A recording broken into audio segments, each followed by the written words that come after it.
Assalamualaikum warahmatullahi wabarakatuh. Ini saya nggak tahu ini berita gembira atau sedih. Gembira. Karena tadi malam saya ketemu pimpinan tertinggi negara. Alhamdulillah.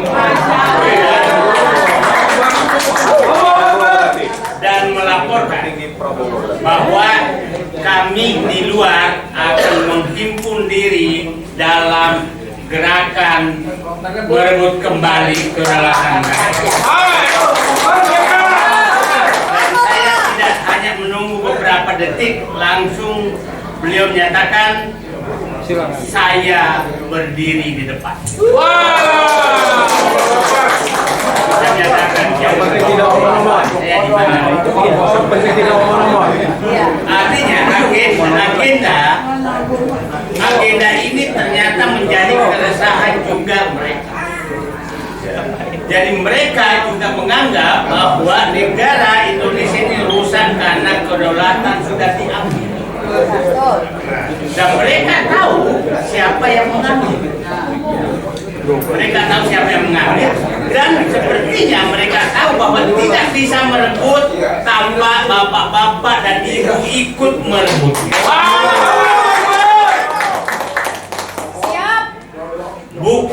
Kita bukan teror,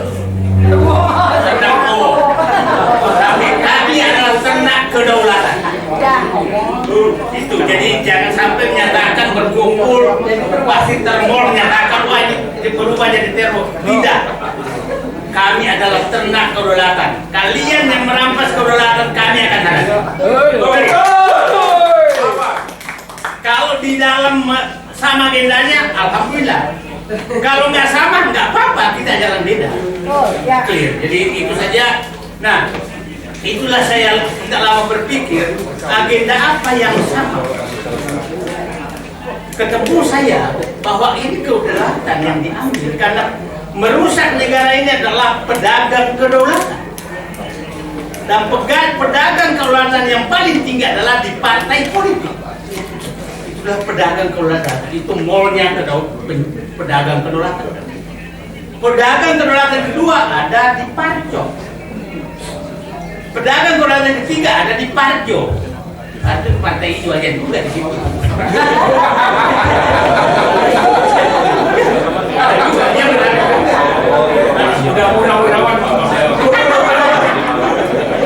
Di kita juga ada. Yang kita juga ada kan ya, ada pedagang kedaulatan. Jadi siapapun yang pedagang kedaulatan adalah berhadapan dengan orang yang hadir di ruangan ini. Siapapun yang ingin merebut kembali kedaulatan maka bersama dengan kita. Itu garis yang clear. Lupakan semua jaketnya apa, agenda kita. Kami mau mengambil lagi kedaulatan yang Anda serahkan kepada oligarki. Jadi musuh kita sederhana. Kalau dilihat oligarki itu hanya 60 orang, masa kita 100 ke 200 juta kalah sama 60 orang? Tapi 60 orang ini dompetnya tebal. Dan ada orang menjual dirinya kepada pemilik dompet ini, karena dia merampok. Bapak bisa bayangkan 10 orang terkaya di Indonesia itu kemiskinan naik 3 kali lipat, tapi kekayaan dia naik 3 kali lipat. Kan kurang ajar. Nah, dan ini yang mereka dagang kedaulatan. Dia bujuk pejabat, bukan pejabat tadi, DPR dibujuk bikin aturan, diketok. Setelah itu bujuk pejabat, kasih dia hak ibu. Habis itu minta duit ke bank. Habis itu dengan selembar surat datang ke bank, ngambil bank, bikin perusahaan, habis itu masuk bursa, dirampok semua mampu. Terus kita menganggap dia dan kita nggak pernah melawan. Nah, saatnya kita lawan mereka. Clear. Lawan. Saya kaget juga. Ternyata agendanya di dalam sama. Agendanya sama bahwa dia menghadapi kedaulatan. Apa namanya? Ingin merebut kedaulatan. Yang saya katakan, kedaulatan yang saya tuntut adalah cobalah yang problem ini, walaupun Bapak udah ngambil sawit, tambang apa segala, tapi pimpinan Parcok masih belum bisa disentuh, itu kedaulatan hukum belum itu harus segera. Nah, mudah-mudahan kita. Ya saya nggak tahu, Bapak Presiden dari malam panjang dengan gaya saya tidak ada bedanya. Suka alhamdulillah, nggak suka juga alhamdulillah. Tapi kita sama cinta NKRI cara tidak pernah. Saya menyatakan ke Presiden, tidak ada oposisi terhadap program utama Prabowo. Tidak ada. Program utama Bapak adalah mengembalikan kedaulatan, melawan oligarki, memberantas korupsi, membersihkan penegak hukum, dan sebenarnya intinya mengembalikan kedaulatan. Sama dengan kita, sama. Yang kita oposisi adalah terhadap orang-orang yang sekitar Bapak yang menghalangi Bapak mencapai itu oposisi. Jadi kalau ada di kabinet Bapak, pimpinan Bapak yang menghalangi Bapak berhadapan dengan kami atas itu tujuannya. Siap. Atas itu tujuannya. Tapi kalau tujuannya untuk menampung sama teman ya, maaf berdua kita berharap lagi. Kadang-kadang kita salah, kadang kita berharap lagi. Nah, jadi kita 5 agenda kedaulatan yang harus kita ya, karena inilah sumber saya mempelajari. Saya ini hampir semua posisi pernah saya tempati dan saya paham bagaimana ini. Saya menyatakan setelah satu suri, oh ini negara dirusak karena kedaulatan yang dijual. Kedaulatan. Nah ini kita harus terus kembali. Nah, ya tadi saya misalkan kedaulatan ekonomi, kedaulatan hukum, kedaulatan politik, kedaulatan wilayah, kedaulatan sumber daya. Nah, saya katakan kita problemnya pemerintah sekarang pasukannya belum cukup untuk merebut kedaulatan. Pasti banyak sekali orang yang memusuhi Sapri Samsung. Pasti. Bukan karena saya kenal dia, tapi siapapun yang berjuang untuk memperoleh kita harus di belakangnya. Siap. Bukan karena jangan sampai karena enggak, siapapun kita harus membela dia. Karena bayangkan, saya katakan dari 7 presiden yang pernah ada di Indonesia, baru kali ini ada presiden yang berani menyentuh oligarki. Pasti bilang bapak-bapak itu kena kok lo. Bagi saya bukan baru kali ini. Ada yang berani menyentuh presiden. Kalau Bapak dan Ibu dengarkan bagaimana mereka tuh dipiting, sedang dipiting karena dia merusak, itu sedang dalam segala. Nah, bayangkan, ya ini kemungkinan sawit itu akan sampai 8 juta. Ambil tambang mungkin sampai 6 juta hektar. Diambil semua. Dan kita tahu semua,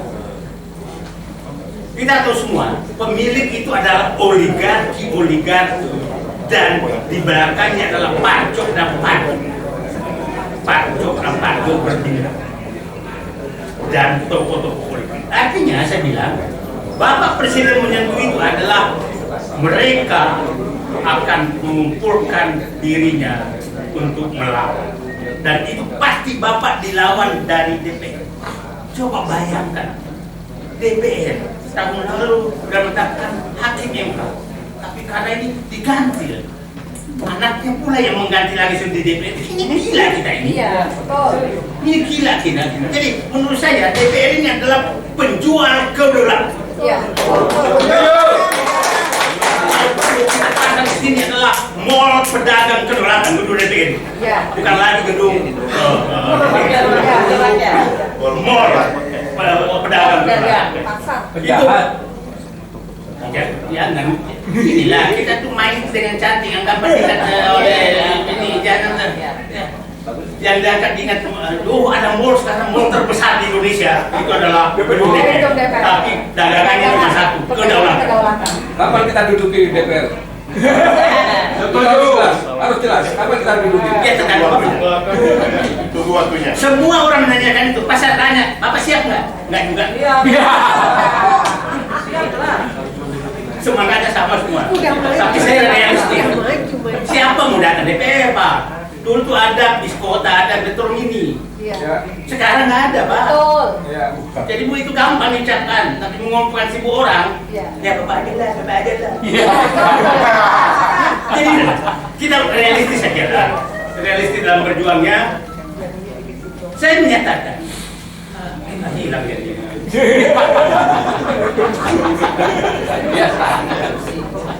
Biasa. Bapak motong sih. Nah, saya ngomong apa tadi? Mau DPR.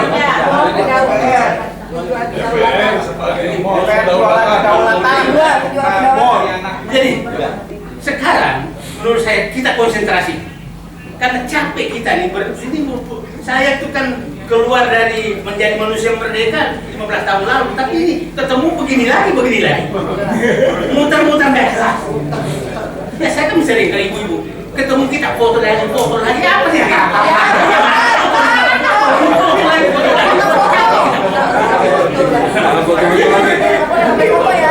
Nah, seringnya saya nyatakan itu kita di sini foto, di sini foto. Setelah ibu foto saya katakan perjuangan udah selesai. Habis itu kirim WA, Bogor.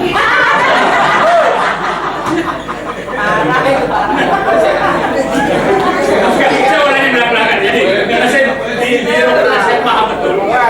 Nah, saya melihat bagaimana saya sering teman-teman menyatakan, kok kau masih percaya Prabowo? Saya percaya niatnya, tapi saya frustrasi cara. Oke? Tapi saya saksikan sendiri. Kalau Bapak tahu,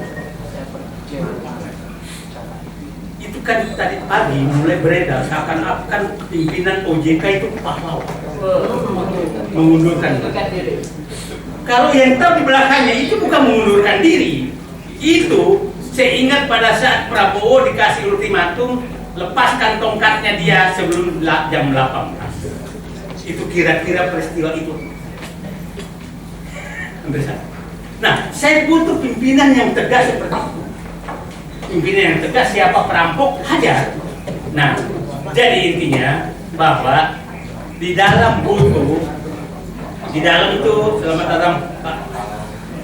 Di dalam saya membantu kita di luar merebut kedaulatan. Mereka memutuskan bagaimana kedaulatan dicabut giginya. Kira-kira begitu aja kita dicabut taringnya. Yang saya ulangi tadi, saya laporkan Pak, saya akan membentuk gerakan merebut kedaulatan. Oke, langsung oke, bagus. Nah, tapi saya tidak mengharap bahwa kita menjadi ini enggak. Kalau dia lambat kita minta cepat, kalau dia tidak lakukan kita teriak. Kira-kira itu. Jadi sangat sederhana bahwa kita lupakan semua jaket kita. Target kita adalah oligarki. Saya sampai Pak itu PIK 2 kenapa dibiarkan? Langsung keluar itu.